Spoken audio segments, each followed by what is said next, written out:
हृदय नहीं है, वह भी आहत होते हैं और उनकी सहिष्णुता को, उनकी कमजोरी न समझा जाए।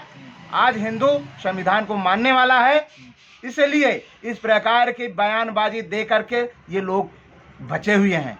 वन्यथा इसी समाज में एक कौम ऐसी भी है कि इस प्रकार की बयानबाजी पे सरतन से जुदा के नारे लगते हैं और जुदा हो भी जाते हैं। तो मजबूर न किया जाए हिंदुओं को कि वह भी इस मानसिकता से ग्रसित हो जाएं और इनके सरतन से जुदा वाली स्थिति पैदा हो। इसलिए हिंदू भाइयों को उकसाया न जाए, ये सहिष्णु हैं, इनको सहिष्णु बना रहे। लेकिन आप उकसाने की बात कर रहे हैं और अभी कुछ दिन पहले विवाद छिड़ा था औरंगजेब के ऊपर, उनके कब्र के ऊपर। तो औरंगजेब की कब्र विवाद और फिर राणा सांगा की, तो आप लोगों ने भी तो बयान दिया था, वहां भी मुद्दे छिड़े थे जी ज्यादा। तो क्या मुद्दा नहीं है? हाँ। वास्तव में जितने आक्रांता हैं, हाँ, उनके चिन्ह समाप्त कर देने चाहिए जी। आज जो मुगलिया शासक के चिन्ह हैं वो समाप्त हो जाएंगे, जो भी विवाद है वो सारे विवाद समाप्त हो जाएंगे।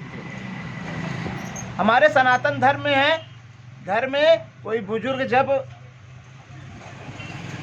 गोलोकवासी होता है तो ये होता है कि भाई उनके जो भी चिन्ह है उसको थोड़ा सा इधर रखा जाए। हाँ, तो ऐसी स्थिति नहीं है, वो आक्रांता है, उनके चिन्हों को संजोने का भारत देश में किसी प्रकार से कोई आवश्यकता नहीं है। वो चिन्ह जब समाप्त हो जाएंगे तो स्वतः ही भारत में अमन और शांति आ जाएगा। जैसे बात की जाए प्रतापगढ़ की, प्रतापगढ़ के दिग्गज नेता न केवल उनका एरा प्रतापगढ़ में रहा है, बल्कि पूरे देश में उनके बयानबाजियों को बहुत ही ध्यानपूर्वक लिया जाता है। लोग उनको सुनते हैं, बहुत ज़्यादा सुनते हैं। उनका नाम राजा भैया है, कुंडा के विधायक भी हैं वो।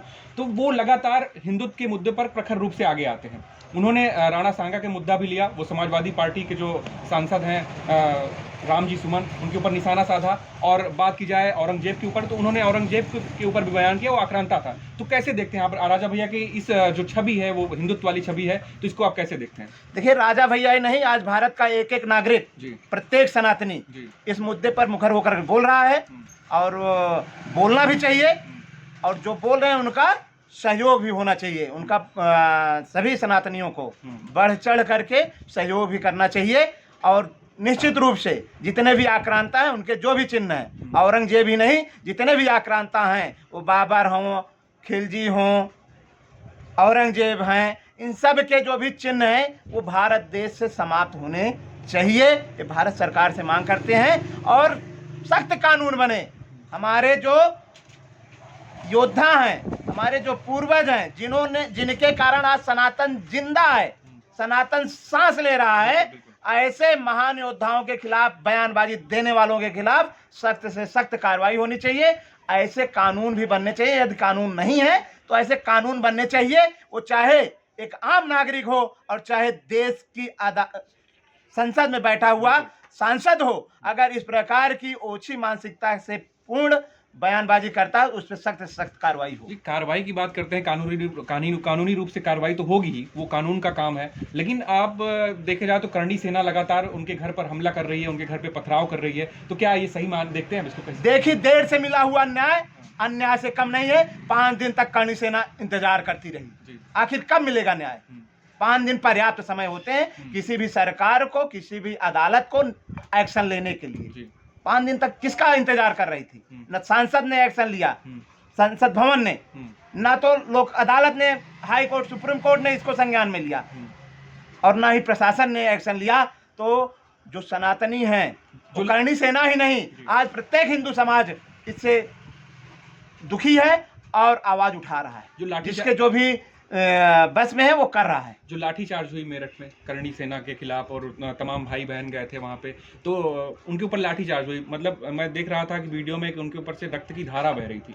जी देखिए, शांतिपूर्ण आक्रोश था, लोगों ने अपना धरना दिया था।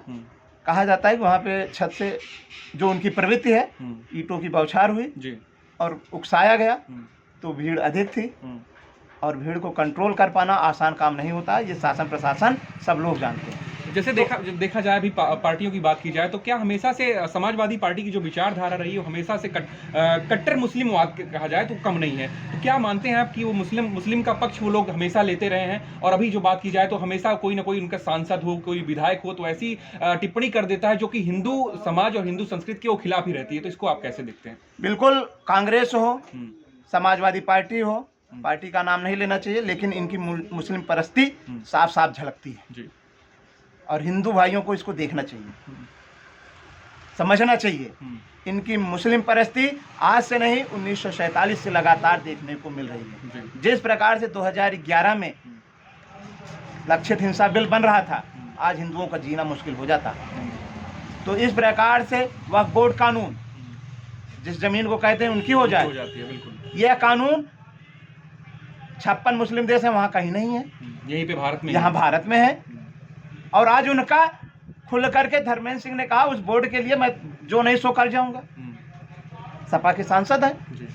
तो हिंदू भाइयों, इनकी चाल को समझो, इनकी कुटिलता को समझो। इस शासन में बने रहने के लिए आपके आस्था से ये सौदा कर रहे हैं, गुरुजी आपकी आस्था को बेच रहे हैं। वो जानते हैं कि 20% ये मिल जाएगा और भोली भाली हमारे हिंदू भाई उनके बहकावे में आ जाएंगे और शासन में आ जाएंगे। ऐसा होने वाला नहीं है। आज भारत का प्रत्येक हिंदू जाग गया है। जैसे बात की जाए कि अभी कर्नाटक को ले लीजिए तो वहाँ तो कांग्रेस की सरकार है राज्य में, तो जैसे माहौल वहाँ पे बन रहा है कि मुस्लिम समुदाय के जो लोग हैं उनको आरक्षण दिया जाना चाहिए, और वो लोग कह रहे हैं, कुमार स्वामी है, DK कुमार स्वामी, वो कह रहे हैं कि हम इस आरक्षण दिलाने के लिए उनको किसी भी हद तक जा सकते हैं। तो क्या आपकी इस पे क्या राय है? देखिए, संसद, विधानसभा, संसद भवन ये कानून बनाने के लिए होता है और जनता को वोट देने से पहले ये सोचना चाहिए कि हमें वोट कहाँ देनी है। अब आज वहाँ की जनता ने कांग्रेस को अपना अमूल्य वोट दे करके विधानसभा में बिठाया है। आज वो जो चाहे सो कर रहे हैं, और जो आरक्षण है वो 50% से अधिक हो नहीं सकता। तो 50% जो कि हमारे दलित OBC भाइयों को मिला हुआ है, उन्हीं का आरक्षण काट के आज जो है अल्पसंख्यकों को क्या लगता है कि जो दलित OBC हैं वो उनका पेट काटा जा रहा है? उनके साथ अगर अल्पसंख्यकों को आरक्षण अलग से दिया गया तो निश्चित रूप से वो हमारे जो वंचित पीड़ित हिंदू भाई हैं, जो भारत के विकास में अपना योगदान देने के लिए जद्दोजहद कर रहे हैं, उनके साथ निश्चित रूप से अन्याय होने वाला है। जी। तो क्या लगता है जब देश में ऐसी परिस्थितियां बनेंगी, एक राज्य कांग्रेस शासित राज्य है, वो इस को कह रहा है कि हमको किसी भी हद तक जाना होगा तो हम जाएंगे, वो इस तरीके से बात कर रहा है, तो अगर और भी कहीं समाजवादी पार्टी की सरकार है या कांग्रेस की सरकार है वो भी ऐसे करने लगेगा तो देश कहाँ तक रहेगा? क्या लगता है कि अब गृह युद्ध की ओर बढ़ रहा है भारत देश ऐसे करेंगे तो? देखिए, आज आप जैसे सोशल मीडिया के कारण ये चीज़ें सामने आ रही हैं, ये आज नहीं हो रहा है। जब से देश आज़ाद हुआ तब से लगातार हिंदू की संख्या घट रही है, एक विशेष समुदाय की संख्या बढ़ रही है, उनको विशेष सुविधाएं दी जा रही हैं, हिंदू समाज उससे वंचित है।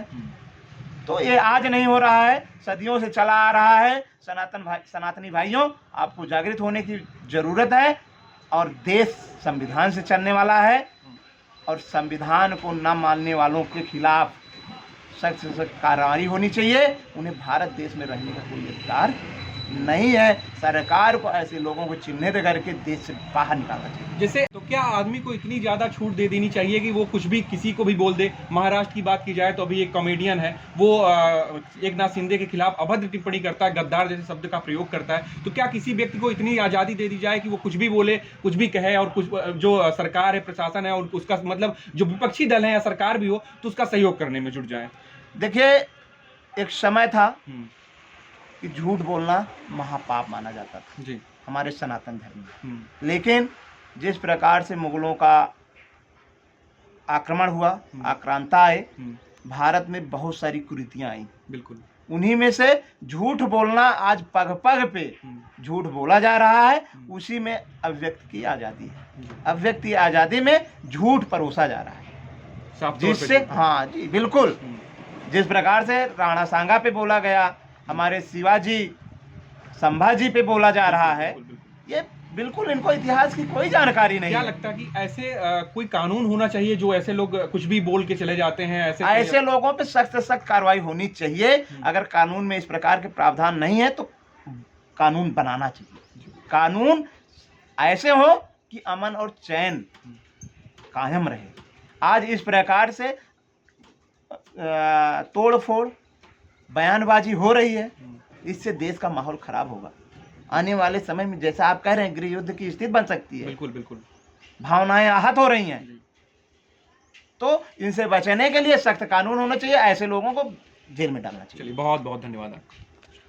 कितना बना? भारत। ठीक है।